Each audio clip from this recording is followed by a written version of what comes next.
Hi friends, welcome to Somu competitive guidance. చాలా మంది aspirants, graduation aspirants wait చేస్తున్నటువంటి SSC CGL notification 2026 రావడం జరిగిందనమాట అండి. ఇందులో మనం చూసుకున్నట్లయితే కనుక మొత్తం 12,256 పోస్టులతో group B, group C notification అనేటువంటిది రిలీజ్ చేయడం జరిగిందనమాట అండి. దీనికి సంబంధించినటువంటి పూర్తి వివరాలు అనేటువంటిది, ఎలిజిబిలిటీ క్రైటీరియా ఏంటి, ఫీజు ఏంటిది, అలాగనే మోడ్ ఆఫ్ సెలెక్షన్ ప్రాసెస్ ఎలా జరుగుతుంది, అలాగనే సిలబస్ ఏంటి, ఇటువంటి పూర్తి ఇన్ఫర్మేషన్ అనేటువంటిది ఈ వీడియోలో మీకు పొందుపరచడం జరుగుతుంది. కాబట్టి ఈ వీడియోని చివరి వరకు చూడడం మర్చిపోకండి. అంత మాత్రమే కాకుండా మన ఛానల్ని సబ్స్క్రైబ్ చేసుకోవడం మర్చిపోకండి. వివరాలకు మనం వెళ్ళినట్లయితే కనుక ఇది ఎస్ఎస్సి సిజిఎల్ నుంచి వచ్చినటువంటి నోటిఫికేషన్ అనమాట అండి. ఇది కంబైన్డ్ గ్రాడ్యుయేషన్ లెవెల్ సంబంధించినటువంటిది 12,256 గ్రూప్ బి అలాగనే గ్రూప్ సి ఉద్యోగాలకు సంబంధించినటువంటి నోటిఫికేషన్ అనమాట అండి. సో ఇక మనం ఏమాత్రం లేట్ చేయకోకుండా కంటెంట్లోకి మనం వెళ్ళిపోదాం. అయితే ఈ ఇంపార్టెంట్ డేట్స్లోకి చూసేదానికంటే ముందుగా మనం పోస్ట్ అనేటువంటి చూద్దాం. పోస్ట్ అనేటువంటిది సాగ్రిగేట్ చేస్తూ ఎన్ని పోస్టులు ఉన్నాయనేటువంటిది మనం చూద్దాం అనమాట అండి. ఈ 12,256 ఉద్యోగాలకు సంబంధించినటువంటి పోస్టులు, గ్రూప్ బి పోస్టులు, గ్రూప్ సి పోస్టులు ఉన్నాయని చెప్పాను కదండి. దీనిని చూసుకున్నట్లయితే కనుక ఈ గ్రూప్ బి అలాగనే గ్రూప్ సి పోస్టులను పే స్కేల్ ఆధారంగా మళ్ళీ సాగ్రిగేట్ చేయడం జరిగింది అనమాట అండి. ఫస్ట్ వచ్చేసి 2.1 ఇది పే లెవెల్ 8 అనమాట. ఇందులో వీరి యొక్క పే స్కేల్ వచ్చేసి 47,600 నుంచి 1,51,100 రూపాయలు అనేటువంటిది ఉంటుంది అనమాట అండి. ఇది చూసుకున్నట్లయితే కనుక assistant audit officer central cadre సంబంధించినటువంటిది, అలాగనే వీరి యొక్క ఏజ్ అనేటువంటిది 18 to 30 years అనేటువంటిది ఉండాలన్నమాట అండి. వీరు చేసేది ఇండియన్ ఆడిట్ అకౌంట్స్లో, దీంట్లో సిఏజీలో వీళ్ళు పనిచేయడం జరుగుతుంది అనమాట అండి. కాకులో ఇది గ్రూప్ బి సంబంధించినటువంటిది నాన్ మినిస్ట్రియల్ అనమాట అండి, గెస్టెడ్ నోట్ ఫండ్ అనమాట అండి. Next assistant audit officer state cadre అనమాట అండి. వీళ్ళకి కూడా ఏజ్ వచ్చేసి 18 to 30 years, సిఎన్జిలో పనిచేస్తారు. Group B gazetted non ministerial cadre కింద వీళ్ళు వర్క్ చేస్తారు. Next assistant account officer state cadre సంబంధించినటువంటిది, ఇందులో ఇండియన్ ఆడిట్ కాగ్ ఇందులో పనిచేయడం జరుగుతుంది అనమాట అండి. వీరికి ఏజ్ వచ్చేసి 18 to 30 years అనమాట అండి. గ్రూప్ బి గెస్టెడ్ హోదాలన్నమాట, నాన్ మినిస్ట్రియల్ అనమాట. So group below pay level 8 సంబంధించినటువంటి గ్రూప్ బి పోస్టులు అనేటువంటిది చూసినట్లయితే కనుక 18 to 30 years అనేటువంటిది ఆడిట్ ఆఫీసర్ సంబంధించినటువంటిది అనమాట అండి. అందులో సెంట్రల్, అదే రకంగా స్టేట్ లెవెల్ ఉందన్నమాట. నెక్స్ట్ వచ్చేసి పే లెవెల్ 7 అనమాట అండి. వీరి యొక్క పే స్కేల్ వచ్చేసి 44,900 నుంచి 1,42,400 అనేటువంటిది ఉండడం జరుగుతుంది అనమాట అండి. సో ఇందులో ఉన్నటువంటి పోస్టులు అనేటువంటి చూసుకున్నట్లయితే కనుక అసిస్టెంట్ సెక్షన్ ఆఫీసర్ అనమాట అండి. వీళ్ళు సెంట్రల్ సెక్రటరీ సర్వీస్లో గ్రూప్ బి క్యాడర్ ఉంటారు, 18 to 20 years అనమాట. అసిస్టెంట్ సెక్షన్ ఆఫీసర్ ఇంటెలిజెన్స్ బ్యూరోలో ఐబీ నుంచి group B cadre 18 to 30 years ఉంటుంది.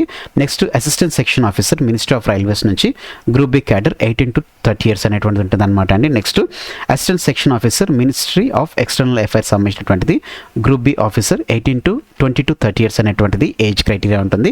అసిస్టెంట్ సెక్షన్ ఆఫీసర్ ఏఎఫ్హెచ్యుకి సంబంధించినటువంటిది గ్రూప్ బి 20 to 30 years అనమాట అండి.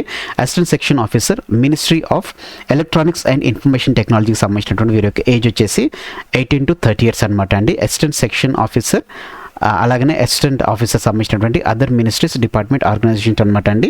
వీరి యొక్క ఏజ్ వచ్చేసి 18 to 30 years అనమాట అండి. Next inspector of income tax CBDT central board of direct tax సంబంధించినటువంటిది, వీరి యొక్క age 18 to 30 years. Inspector central excise సంబంధించినటువంటిది సిబిఐసి అనమాట అండి, central board of indirect taxes and customs సంబంధించినటువంటిది, వీరి యొక్క ఏజ్ వచ్చేసి 18 to 30 years అనేటువంటిది అడగడం జరిగింది అనమాట అండి. Same inspector preventive officer, inspector examiner సంబంధించినటువంటిది, నెక్స్ట్ అసిస్టెంట్ ఎన్ఫోర్స్మెంట్ ఆఫీసర్ అనమాట, enforcement department of revenue 18 to 30 years అనమాట అండి. Next sub inspector SI central bureau of సిబిఐకి సంబంధించినటువంటిది 20 to 30 years. Next inspector post వచ్చేసి department of post minister of communication అనమాట అండి, postal శాఖకి సంబంధించినటువంటిది, వీరి యొక్క ఏజ్ 18 to 30 years అనమాట. ఇన్స్పెక్టర్ చూసుకున్నట్లయితే కనుక సెంట్రల్ బ్యూరో ఆఫ్ నార్కోటిక్స్ సంబంధించినటువంటిది మినిస్టర్ ఆఫ్ ఫైనాన్స్, వీరి యొక్క ఏజ్ కూడా 18 to 30 years అనమాట అండి. నెక్స్ట్ పే లెవెల్ 6 అనమాట అండి. ఇది కూడా గ్రూప్ బి క్యాడర్ అనమాట అండి. ఇందులో మనం చూసుకున్నట్లయితే కనుక వీరి యొక్క పే స్కేల్ 35,400 నుంచి 1,12,400 వరకు ఉంటుంది. అసిస్టెంట్ సెక్షన్ ఆఫీసర్ సంబంధించినటువంటిది అదర్ మినిస్ట్రీస్ డిపార్ట్మెంట్ ఆర్గనైజేషన్ సంబంధించినటువంటిది 18 to 30 years అనేటువంటిది మ్యాక్సిమం మనకి ఉంటుందన్నమాట. 6 కేటగిరీస్ గాను సేమ్ ఉంటుందన్నమాట అండి. ఎగ్జిక్యూటివ్ అసిస్టెంట్ వచ్చేసి central bureau of indirect taxes and customs సంబంధించినటువంటిది 18 to 30 years. Next research assistant వచ్చేసి ఎన్హెచ్ఆర్సీ నేషనల్ హ్యూమన్ రైట్స్ కమిషన్లో 18 to 30 ఇయర్స్ అనమాట అండి. డివిజనల్ అకౌంటెంట్ చూసుకున్నట్లయితే కనుక కాగ్ అనమాట అండి, 18 to 30 years. Next sub inspector national investigative agency 18 to 30 years. Next sub inspector junior intelligence officer MHA narcotics control బ్యూరోకి సంబంధించినటువంటిది 18 to 30 ఇయర్స్ అనమాట అండి. Next junior statistical officer ministry of statistics programme implementation group B 18 to 32 years అనమాట అండి. Statistical investigator grade 2కి వచ్చేసి వీరి యొక్క ఏజ్ మరలా చూసుకున్నట్లయితే కనుక 18 to 30 ఇయర్స్ ఉంటుంది అనమాట అండి. Minister of home affairs. Next office సబార్డినేట్కి వచ్చే సూపరింటెండెంట్కి వచ్చేసి central board of direct taxes CBDT నుంచి 18 to 30 ఇయర్స్ అనమాట అండి. Next section head director general of foreign ట్రేడ్కి సంబంధించినటువంటిది వీరి యొక్క ఏజ్ కూడా 18 to 30 ఇయర్స్ అనమాట అండి. నెక్స్ట్ ఇప్పుడు మనం గ్రూప్ లెవెల్ సికి రావడం జరిగింది అనమాట. ఇందులో పే లెవెల్ 5 అనమాట, 29,200 నుంచి 92,300 వరకు ఉంటుంది అనమాట అండి. ఇది చూసుకున్నట్లయితే కనుక ఆడిటర్ లెవెల్ అనమాట అండి. ఫస్ట్ 3 పోస్టులు చూసుకున్నట్లయితే కనుక ఇందులో ఫస్ట్ 3 పోస్టులు ఆడిటర్ లెవెల్ అనమాట అండి. వీరి యొక్క ఏజ్ అనేటువంటిది కూడా 18 to 27 ఇయర్స్ అనేటువంటిది ఉండడం జరుగుతుంది అనమాట. ఈ ఆడిటర్లు చూసుకున్నట్లయితే కనుక కాగ్ సంబంధించినటువంటిది ఒకరు, నెక్స్ట్ ఆఫీస్ అండర్ CGDAకి సంబంధించినటువంటి ఒకరు, నెక్స్ట్ మినిస్ట్రీ డిపార్ట్మెంట్ సంబంధించినటువంటి ఉంటారనమాట. నెక్స్ట్ వచ్చినట్లయితే కనుక నెక్స్ట్ మిగతా 3 పోస్టులు వచ్చేసి అకౌంటెంట్ పోస్టులు లేకపోతే జూనియర్ అకౌంటెంట్ పోస్టులు అనమాట అండి. ఇవి కూడా గ్రూప్ సి క్యాడర్ కిందకి రావడం జరుగుతుంది అనమాట. ఏజ్ వచ్చేసి 18 to 27 ఇయర్స్ అనమాట అండి. ఆఫీస్ అండర్ కాగ్లోను అలా కనుక controller general of accounts next other ministry department సంబంధించినటువంటి వాళ్ళు అనమాట అండి. నెక్స్ట్ ఇందులో మనకి గ్రూప్ సిలో పే లెవెల్ 4 అనమాట అండి. ఇందులో 6 క్యాడర్స్ డిపార్ట్మెంట్స్ వేయడం జరిగింది అనమాట అండి. వీరి యొక్క పే స్కేల్ 25,500 నుంచి 81,100 అనేటువంటిది ఉంటుంది అనమాట. ఇందులో మనం చూసుకున్నట్లయితే కనుక పోస్టల్ అసిస్టెంట్ లేకపోతే సార్టింగ్ అసిస్టెంట్ అనమాట అండి. Department of post minister of communication సంబంధించినటువంటిది. ఈ ఏజ్ అన్ని మనకి 18 to 27 అనమాట. ఏదైతే గ్రూప్ సి క్యాడర్ ఉందో ఈ యొక్క ఏజ్ అనేటువంటిది 18 to 27 అనమాట అండి. డిపార్ట్మెంట్ ఆఫ్ పోస్ట్ సంబంధించినటువంటిది. Next senior secretary assistant upper divisional clerk వచ్చేసి central government office ministries of other than CSCS సంబంధించినటువంటి అనమాట అండి. నెక్స్ట్ సీనియర్ అడ్మినిస్ట్రేటివ్ అసిస్టెంట్ వచ్చేసి military engineering services minister of defence సంబంధించినటువంటి. ట్యాక్స్ అసిస్టెంట్ వచ్చేసి CBDT central board of direct taxes, అదే రకంగా CBSE central board of indirect taxes సంబంధించినటువంటి tax assistant. Next sub inspector central bureau of narcotics minister of finance సంబంధించినటువంటి అనమాట. So ఈ రకంగా మనకు మొత్తం గ్రూప్ బి గ్రూప్ సికి సంబంధించినటువంటి పోస్టులకు సంబంధించినటువంటి డిపార్ట్మెంట్స్ అలాగనే ఏ పోస్ట్ అనేటువంటిది క్లియర్గా ఇవ్వడం జరిగింది. వాళ్ళ ఏజ్ అనేటువంటిది కూడా మెన్షన్ చేయడం జరిగింది అనమాట అండి. ఇప్పటికి మనకి ఈ పోస్టులకు సంబంధించినటువంటి మొత్తం డీటెయిల్స్ అనేటువంటిది పే స్కేల్ అనేటువంటిది ఏజ్ అనేటువంటిది డిపార్ట్మెంట్ అనేటువంటిది మీకు ఇవ్వడం జరిగింది అనమాట. సో ఈ 12,256 పోస్టులు ఏవైతే ఉన్నాయో ఇవి చూసుకున్నట్లయితే కనుక టెండేటివ్ పోస్ట్ అనమాట అండి. ఇది స్టేట్ వైజ్గా జోన్ వైజ్గా ఇంకా దాన్ని సాగ్రిగేట్ అనేటువంటిది చేయలేదు. జస్ట్ మీకు పూర్తిగా ఉన్నటువంటి వేకెన్సీస్ అనేటువంటిది మెన్షన్ చేస్తున్నారని చెప్పి తెలపడం జరిగింది అనమాట అండి. గ్రూప్ సి క్యాడర్ చూసుకున్నట్లయితే కనుక ఎక్కువ మట్టుకు ESM ఎక్స్ సర్వీస్ మెన్కి రిజర్వ్ చేస్తున్నట్లు ఇందులో మనకి మెన్షనింగ్ అనేటువంటిది చేయడం జరిగింది అనమాట అండి. ఇందులో నేషనల్ అప్లై చేసుకోవాలనుకునేటువంటి వారు కంపల్సరీ సిటిజన్షిప్ అనేటువంటిది ఉండాలన్నమాట అండి. అలాగనే మీరు చూసుకున్నట్లయితే కనుక బోర్డర్ రోడ్స్ ఆర్గనైజేషన్ బ్రో అంటారనమాట. దీంట్లో ఓన్లీ మేల్ క్యాండిడేట్స్ మాత్రమే తీసుకుంటున్నట్లుగా ఇందులో తెలపడం జరిగింది అనమాట అండి. నెక్స్ట్ ఇప్పుడు మనం ఏజ్ క్రైటీరియా అనేటువంటిది ఆల్రెడీ మీకు చెప్పాను కదండి. 18 to 27, 20 to 30, 18 to 30 అనేటువంటిది ఏజ్ లిమిట్ అనేటువంటిది 18 to 32 ఇయర్స్ అనేటువంటిది. ఇట్లా మనకి ఏజ్ అనేటువంటిది పోస్టల్స్కి డిఫరెంట్ పోస్ట్కి డిఫరెంట్ ఏజ్ క్రైటీరియా అనేటువంటిది ఇవ్వడం జరిగింది అనమాట అండి. సో అయితే ఇది ఇస్తూనే మనకి సెంట్రల్ గవర్నమెంట్ నామ్స్ ప్రకారం మనం చూసుకున్నట్లయితే కనుక SC/ST వారికి, BC వారికి, ఎక్స్ సర్వీస్ మెన్ వారికి ఏజ్ రిలాక్సేషన్ అనేటువంటిది వర్తిస్తుంది అనమాట. సో ఇందులో చూసుకున్నట్లయితే కనుక SC వారికి చూసుకున్నట్లయితే కనుక 32 ఇయర్స్, 35 ఇయర్స్, 35 ఇయర్స్, 37 ఇయర్స్ అనేటువంటిది SC వారికి ఇవ్వడం జరుగుతుంది అనమాట అండి. నెక్స్ట్ OBC వర్క్ చూసుకున్నట్లయితే కనుక 3 ఇయర్స్ అనమాట. అంటే వీరికి 30 ఇయర్స్, 33 ఇయర్స్, 33 ఇయర్స్, నెక్స్ట్ వచ్చేసి 35 ఇయర్స్ అనేటువంటిది OBC వారికి ఇవ్వడం జరుగుతుంది అనమాట అండి. PWBD వర్క్ చూసుకున్నట్లయితే కనుక 10 ఇయర్స్ అనమాట అండి. అంటే 37 years, 40 years, 40 years, 42 years. So ఈ రకంగా మనం చూసుకున్నట్లయితే కనుక ఎక్స్ సర్వీస్ మెన్కి 13 ఇయర్స్, PWBD SC/ST వారికి 15 ఇయర్స్. ఈ రకంగా ఏజ్ రిలాక్సేషన్ అనేటువంటిది వర్తిస్తుంది అనమాట అండి. మీరు మీ డిపెండెన్సీ మీకు ఎంత మీరు ఏ కేటగిరీ చెందినటువంటి వారు ఉన్నారో మీరు దాన్ని చూసుకోవచ్చు అనమాట. Next central government civil employ చేసినటువంటి వారు లెస్ దెన్ 3 ఇయర్స్ రెగ్యులర్ కంటిన్యూస్గా వర్క్ చేసినటువంటి వారికి అప్ టు 40 ఇయర్స్ అనేటువంటిది ఏజ్ ఉంటుందన్నమాట అండి. Central government civilian employees SC/ST చేసినటువంటి వారు చూసుకున్నట్లయితే కనుక వారికి 45 ఇయర్స్ అనేటువంటిది ఏజ్ రిలాక్సేషన్ వర్తిస్తుంది అన్నట్లుగా తెలపడం జరిగింది. విడోస్ అదే రకంగా డైవర్స్డ్ ఉమెన్ సింగిల్ ఉమెన్ చూసుకున్నట్లయితే కనుక 35 ఇయర్స్ అనేటువంటిది ఏజ్ చేయడం జరిగింది. విడోస్ డైవర్స్ ఉమెన్ SC/ST వారికి చూసుకున్నట్లయితే 40 ఇయర్స్ అనేటువంటిది ఏజ్ రిలాక్సేషన్ అనేటువంటిది వర్తిస్తున్నట్లుగా తెలపడం జరిగింది అనమాట అండి. సో ఇది కేటగిరీ వైజ్గా సెంట్రల్ గవర్నమెంట్ ఇచ్చేటువంటి ఏజ్ రిలాక్సేషన్ సంబంధించినటువంటి డీటెయిల్ ఇన్ఫర్మేషన్ అనమాట అండి. ఇప్పుడు మనం ఈ పోస్టులకు సంబంధించినటువంటి అదర్ ఇన్ఫర్మేషన్లోకి వెళ్ళిపోదాం. ఎడ్యుకేషన్ క్వాలిఫికేషన్ ఇది మనకి ది మోస్ట్ ఇంపార్టెంట్ అనమాట అండి. ఎవరైతే అసిస్టెంట్ ఆడిట్ ఆఫీసర్గా సెంట్రల్ క్యాడర్లో వర్క్ చేస్తున్నారో వారు కంపల్సరీగా బ్యాచిలర్ డిగ్రీ అనేటువంటి చేసి ఉండాలి. డిజైరబుల్గా చూసుకున్నట్లయితే కనుక చార్టెడ్ అకౌంటెంట్స్ అనేటువంటిది లేకపోతే CMA అనేటువంటి చేసి ఉండాలని చెప్పేసి ఇందులో మనకి మెన్షన్ అనేటువంటి చేయడం జరిగింది అనమాట అండి. Next assistant audit officer state cadre సంబంధించిన చూసుకున్నట్లయితే కనుక బ్యాచిలర్ డిగ్రీ అనేటువంటి చేసి ఉండాలి. ప్రొఫెషనల్ లాంగ్వేజ్ అనేటువంటిది స్టేట్ లాంగ్వేజ్ సంబంధించినటువంటి professional language read write speak అనేటువంటిది వచ్చి ఉండాలని చెప్పేసి ఇందులో కంపల్సరీగా తెలపడం జరిగింది అనమాట అండి. అదే రకంగా సెకండరీ స్కూల్ అనేటువంటిది ఆ రీజనల్లో చదివి ఉండాలని చెప్పేసి తెలపడం జరిగింది. చార్టెడ్ అకౌంటెంట్స్ CMA అనేటువంటిది ఇందులో కూడా అడగడం జరిగింది అనమాట అండి. జస్ట్ వీళ్ళకి ఏంటంటే రీజనల్ ఏ స్టేట్కి అయితే ఉన్నారో ఆ స్టేట్ సంబంధించిన లాంగ్వేజ్ అనేటువంటిది వారు కంపల్సరీ రావాలని చెప్పేసి స్టేట్ క్యాడర్లో తెలపడం జరిగింది అనమాట అండి. Assistant accountant officer state cadre చూసుకున్నట్లయితే కనుక ఎసెన్షియల్ క్వాలిఫికేషన్ సేమ్ అనమాట అండి. బ్యాచిలర్ డిగ్రీ అనేటువంటిది అడగడం జరిగింది. సేమ్ CMA అనేటువంటిది అడగడం జరిగింది అనమాట. నెక్స్ట్ జూనియర్ స్టాటిస్టికల్ ఆఫీసర్ చూసుకున్నట్లయితే కనుక బ్యాచిలర్ డిగ్రీ అనేటువంటిది అడగడం జరిగింది. అలాగనే 60% మార్క్స్ అనేటువంటిది 12th స్టాండర్డ్లో కన్సిడర్ అనేటువంటి చేస్తారన్నట్లుగా తెలపడం జరిగింది. లేకపోతే బ్యాచిలర్ డిగ్రీలో ఏదైనా కానీ స్టాటిస్టిక్స్ అనేటువంటి డిగ్రీ లెవెల్ ఉండాలని చెప్పి తెలపడం జరిగింది. నెక్స్ట్ స్టాటిస్టికల్ ఇన్వెస్టిగేటర్ గ్రేడ్ 2 చూసుకున్నట్లయితే కనుక బ్యాచిలర్ డిగ్రీ అనేటువంటి స్టాటిస్టిక్స్ కానీ మ్యాథమెటిక్స్ కానీ ఎకనామిక్స్ కానీ డెమోగ్రఫీ కానీ పాపులేషన్ స్టడీస్ కానీ ఆపరేషనల్ రీసెర్చ్ కానీ లేకపోతే information technology computer science computer engineering computer technology computer application data సైన్స్లో ఆర్టిఫిషియల్ ఇంటెలిజెన్స్లో వీరికి ఉండాలని చెప్పేసి తెలపడం జరిగింది అనమాట అండి. అదర్ దాన్ ఈ పోస్టులు కాకుండా మిగతా దాంట్లో చూసుకున్నట్లయితే కనుక ఎవరైతే బ్యాచిలర్ డిగ్రీ చేసినటువంటి వారు ఈ పోస్ట్కి అప్లై చేసుకోవచ్చు అని చెప్పేసి తెలపడం జరిగింది అనమాట అండి. ఎవరైతే ఫైనల్ ఇయర్ ఫైనల్ ఇయర్కి అపీర్డ్ అయినటువంటి వారు కూడా ఈ పోస్ట్కి అప్లై చేసుకోవాలని చెప్పేసి తెలపడం జరిగిందనమాట అండి. సో ఇది ఎడ్యుకేషన్ క్వాలిఫికేషన్ సంబంధించినటువంటి డీటెయిల్స్ అనమాట అండి.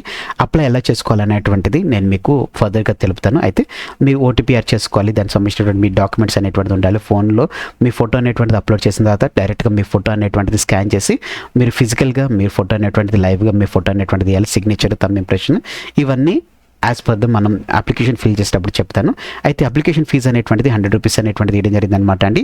SC ST PWBD ESM వరకు ఎక్సర్వీస్ మెన్ చూసినట్లయితే కనుక ఈ ఫీజు నుంచి ఎగ్జామ్షన్ అనేటువంటిది ఇస్తుంది అన్నట్లుగా తెలపడం జరిగింది అనమాట అండి. అన్ని మోడ్ ఆఫ్ పేమెంట్లో మనం అప్లై చేసుకోవచ్చు అని చెప్పి తెలపడం జరిగింది. June 23 అనేటువంటిది లాస్ట్ డేట్గా తెలపడం జరిగిందనమాట అండి. అలాగనే కరెక్షన్స్ ఏమైనా ఉన్నట్లయితే కనుక 29th జూన్ నుంచి 1st జూలై వరకు మీరు చేసుకోవచ్చు అని చెప్పేసి తెలపడం జరిగింది. ఒకవేళ మీరు కరెక్షన్ చేసుకోవాలనుకున్నట్లయితే కనుక 200 రూపీస్ అనేటువంటి ఫస్ట్ టైం, సెకండ్ టైం చేసినట్లయితే కనుక 500 రూపీస్ అనేటువంటి తీసుకుంటారు అన్నట్లుగా తెలపడం జరిగింది. నెక్స్ట్ ఎగ్జామినేషన్ సెంటర్స్ అనేటువంటి చూసుకున్నట్లయితే కనుక స్టేట్ మొత్తం నేషన్ వైడ్గా మనకి ఎగ్జామినేషన్ సెంటర్స్ అనేటువంటి ఉంది. అపార్ట్ ఫ్రమ్ మన సదరన్ రీజియన్లో చూసుకున్నట్లయితే కనుక చీరాల, గుంటూరు, కాకినాడ, కర్నూలు, నెల్లూరు, రాజమండ్రి, తిరుపతి, విజయనగరం, విజయవాడ, విశాఖపట్నం, పుదుచ్చేరి, చెన్నై, కోయంబత్తూర్, మదురై, సేలం, తిరుచి, తిరునెల్వేలి, వెల్లూరు, హైదరాబాద్, కరీంనగర్, వరంగల్, శ్రీకాకుళం, ఏలూరు, కృష్ణగిరి, అలాగనే ఒంగోలు, తెనై, సిద్దిపేట అనేటువంటి ఈ సెంటర్స్లో మనకి ఎగ్జామ్స్ అనేటువంటిది 2 తెలుగు రాష్ట్రాలు, అదే రకంగా తమిళనాడుకు సంబంధించినటువంటి పుదుచ్చేరి వారికి ఈ సెంటర్స్ అనేటువంటివి వర్తిస్తాయి అన్నట్లుగా తెలపడం జరిగింది అనమాట అండి. స్కీమ్ ఆఫ్ ఎగ్జామినేషన్ చూసుకున్నట్లయితే కనుక 2 మోడ్స్ ఉంటాయి అనమాట అండి. Tier 1, Tier 2 ఈ రెండింటి దాంట్లో సెలెక్షన్ అయినటువంటి వారికి ఫైనల్ రిజల్ట్ వచ్చినటువంటి వారిని సెలెక్ట్ చేస్తారన్నట్లుగా తెలపడం జరిగింది అనమాట. సో మీరు ఒకవేళ కట్ ఆఫ్ లిస్ట్ వచ్చిన తర్వాత మార్క్స్ వచ్చిన తర్వాత మీకు ఇంకేమైనా కరెక్షన్ చేసుకోవాలి, ఇంకా మాకు డౌట్ ఉంది అనుకున్నట్లయితే కనుక ఈచ్ క్వశ్చన్కి వచ్చేసి 100 రూపీస్ అనేటువంటిది వారు తీసుకుంటారని చెప్పేసి తెలపడం జరిగింది అనమాట అండి. అయితే స్కీమ్ ఆఫ్ ఎగ్జామినేషన్లో చూసుకున్నట్లయితే కనుక Tier 1, Tier 2 అని చెప్పి తెలపడం జరిగింది. Tier 1లో చూసుకున్నట్లయితే కనుక మొత్తం 4 సబ్ కేటగిరీస్ అనేటువంటిది ఉంటుంది అనమాట అండి. ఇందులో చూసుకున్నట్లయితే general intelligence and reasoning, general awareness, quantitative aptitude, English comprehension అనేటువంటిది ఉంటుంది అనమాట అండి. GIకి రీజనింగ్కి 25 questions 50 marks, general awareness 25 questions 50 marks, next quantitative aptitude 25 questions 50 marks, next English comprehension 25 questions 50 marks. అంటే ఈచ్ క్వశ్చన్ క్యారీస్ 2 మార్క్స్ ఉంటుందన్నమాట అండి. 1 అవర్ అనేటువంటిది ఇవ్వడం జరుగుతుంది అనమాట అండి. 15 మినిట్స్కి ఒక్కసారి మనకి ఒక్కొక్క సెక్షన్లోకి జంప్ అవుతుంది అన్నట్లుగా తెలపడం జరిగింది అనమాట అండి. అడిషనల్ టైం అనేటువంటిది PWBD వారికి స్క్రైబ్ తీసుకున్న వారికి ఇస్తారు అన్నట్లుగా తెలపడం జరిగింది అనమాట అండి. సో ఒక్కొక్క క్వశ్చన్కి వచ్చేసి 2 మార్క్స్ ఉంటే నెగిటివ్ మార్కింగ్ వచ్చేసి 0.50 అనేటువంటిది కట్ ఆఫ్ చేస్తున్నట్లుగా తెలపడం జరిగింది అనమాట అండి. ఎవరైతే టైర్ 1లో సెలెక్ట్ అవుతారో టైర్ 2కి వాళ్ళు పిలవడం జరుగుతుంది. టైర్ 2లో మనం చూసుకున్నట్లయితే కనుక పేపర్ అనేటువంటిది మొత్తం 2 పేపర్స్ అనేటువంటిది 3 పేపర్స్ అనేటువంటిది కండక్ట్ చేయడం జరుగుతుంది అనమాట అండి. సో ఇందులో పేపర్ 1 అనేటువంటిది మనం చూద్దాం అనమాట. పేపర్ 1 అనేటువంటిది అందరు రాయాల్సింది. ఇది పేపర్ 1లో సెలెక్ట్ అయినటువంటి వారు ఎవరైతే టైర్ 1లో సెలెక్ట్ అయినటువంటి వారు టైర్ 2లో పేపర్ 1 అనేటువంటిది కంపల్సరీ రాయాలి. ఈ పేపర్ 1లో mathematical abilities, reasoning and general intelligence ఉంటుందన్నమాట అండి. క్వశ్చన్స్ వచ్చేసి మ్యాథమెటికల్ 30 క్వశ్చన్స్ వచ్చేసి టోటల్గా 60 క్వశ్చన్స్ ఉంటాయి అనమాట. Each question carries 3 marks. 180 marks అనేటువంటిది ఉంటుంది అనమాట అండి. 1 అవర్ అనేటువంటి ఉంటుంది.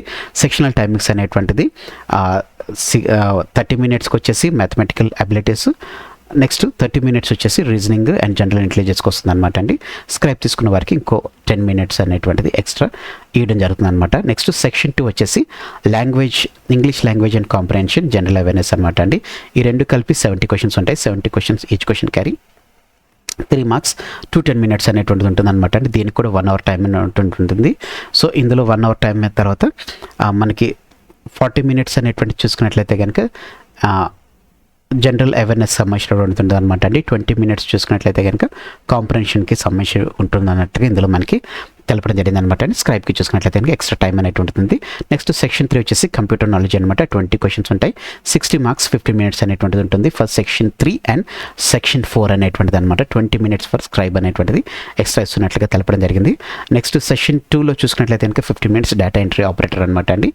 ఇది డేటా ఎంట్రీ ఆపరేటర్ సంబంధించినటువంటి క్యాండిడేట్, దానికి డేటా ఎంట్రీ స్పీడ్ బట్టి వాళ్ళు తీసుకోవడం జరుగుతుంది. నెక్స్ట్ పేపర్ 2లో స్టాటిస్టిక్స్ ఉంటుంది. స్టాటిస్టికల్ ఆఫీసర్ సంబంధించిన 100 క్వశ్చన్స్, మనకి ఒక్క క్వశ్చన్కి వచ్చి 2 మార్క్స్ ఉంటుంది.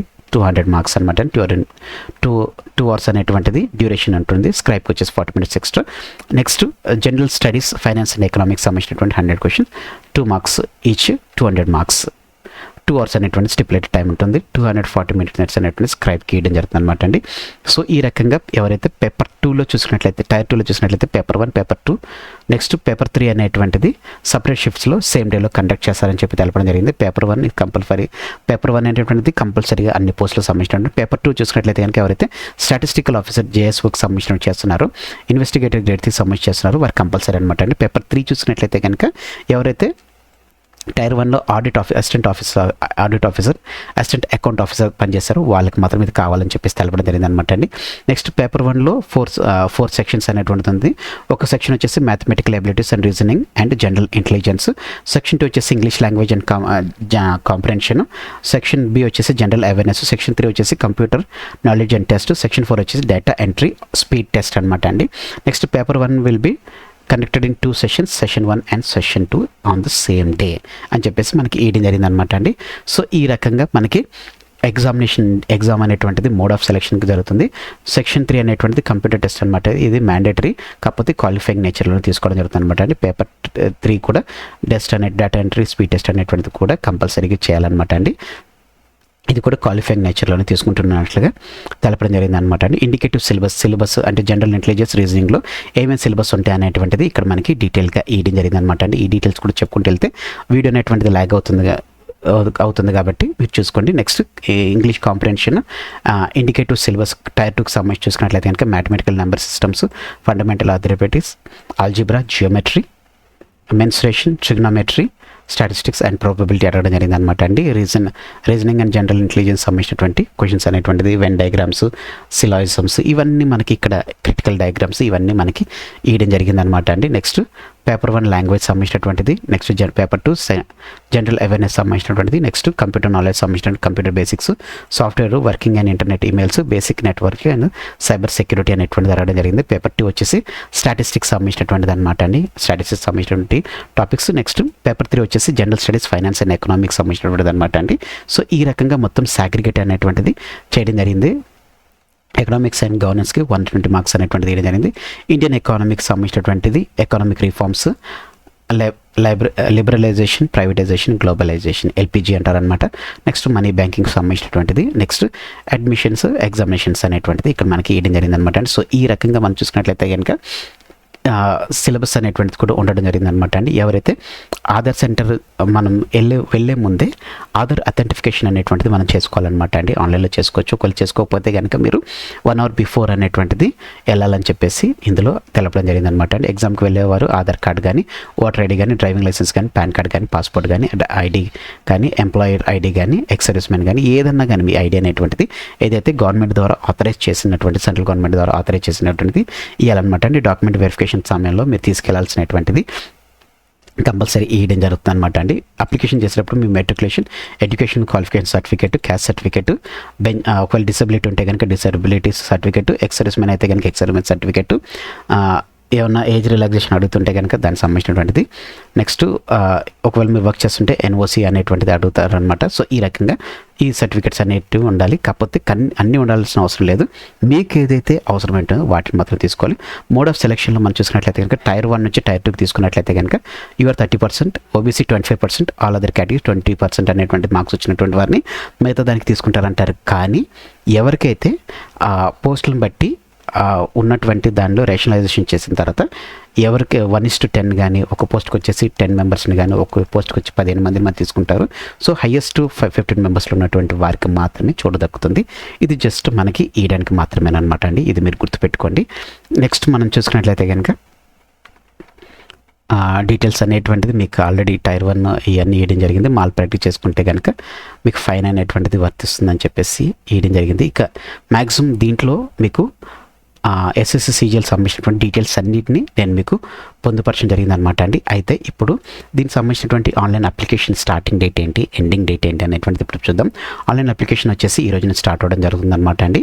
ఈ రోజు స్టార్ట్ అయ్యి June 22 వరకు ఉంటుందన్నమాట. సో ఎవరైతే అప్లై చేసుకోవాలనుకుంటున్నారో ఈ రోజు నుంచి స్టార్ట్ అయింది కాబట్టి మీరు వెంటనే అప్లై అనేటువంటి చేసుకుని ఎలిజిబిలిటీ ఉన్నటువంటి వారు ప్రతి ఒక్కరు అప్లై చేసుకోండి. లాస్ట్ టైంలో చూసుకున్నట్లయితే కనుక సర్వర్ అనేటువంటిది డౌన్ అయిపోతుంది అనమాట. పేమెంట్ చేస్తున్నప్పుడు పేమెంట్ బ్యాక్లాగ్ అయిపోతుంటాయి. సో ఇవన్నీ కన్సిడరేషన్లో పెట్టుకుని ఈ పోస్ట్ గురించి ఎదురు చూసినటువంటి వారు మీరు ఈ వీడియో చూసిన వెంటనే మీరు అప్లికేషన్ అనేటువంటి చేసుకోండి. అప్లికేషన్ లింక్ అనేటువంటిది కూడా నేను మీ కింద డిస్క్రిప్షన్ బాక్స్లో ఇస్తాను. ఈ PDF ఫైల్ కూడా మీకు ప్రొవైడ్ చేయడం జరుగుతుంది అనమాట అండి.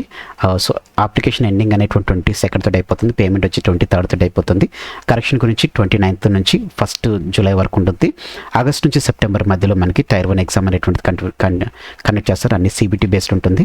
Tier 2 వచ్చేసి డిసెంబర్ మంత్లో కండక్ట్ చేయడం జరుగుతుంది అనమాట అండి. సో ఈ రకంగా SSC CGL సంబంధించినటువంటి 12,225 ఉద్యోగాలకు సంబంధించినటువంటి నోటిఫికేషన్ వీడియో అనేటువంటిది మీకు ఇప్పుడు తెలపడం జరిగింది అనమాట అండి. అప్లికేషన్ విధానం అనేటువంటిది నెక్స్ట్ వీడియోలో మీకు తీసుకురావడం జరుగుతుంది అనమాట. మీకు ఏ విధమైనటువంటి డౌట్ ఉన్నా కానీ మీరు కింద కామెంట్ సెక్షన్లో కామెంట్ చేసినట్లయితే దానికి సంబంధించినటువంటి డీటెయిల్ అనేటువంటిది మీకు పొందుపరచడం జరుగుతుంది. సో ఫ్రెండ్స్ ఇదనమాట అండి SSC CGL నుంచి వచ్చినటువంటి నోటిఫికేషన్ సంబంధించినటువంటి వివరాలు. Thanks for watching the video. Have a nice day. All the best for exams. Bye.